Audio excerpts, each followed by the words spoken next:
Hi అండి. చెప్పాను కదా! కూలర్ ఒకటి తీసుకున్నాను దుర్గమ్మోళ్ళ కోసం అని చెప్పి.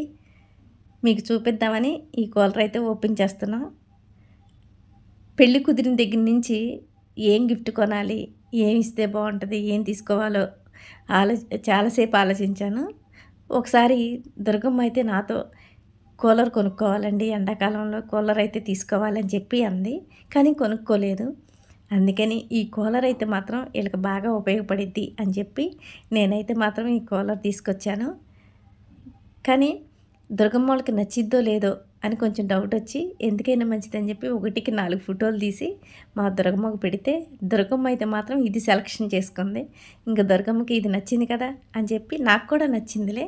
ఇంక తనకి నచ్చింది తీసుకున్నానని చెప్పి నేనైతే మాత్రం చాలా హ్యాపీ ఫీల్ అయ్యా. ఈ ఎండాకాలంలో మాత్రం ఈ కూలర్ మా దుర్గమ్మోళ్ళకి బాగా ఉపయోగపడిద్ది. మా దుర్గమ్మకి ఒక అమ్మాయి, అబ్బాయి. అమ్మాయి పెళ్ళైపోయింది. ఇప్పుడు కొడుకు పెళ్లి కూడా చేసేసింది కాబట్టి చాలా వరకు తను బాధ్యత తిన్నట్టే. కానీ చాలా కష్టపడిద్ది.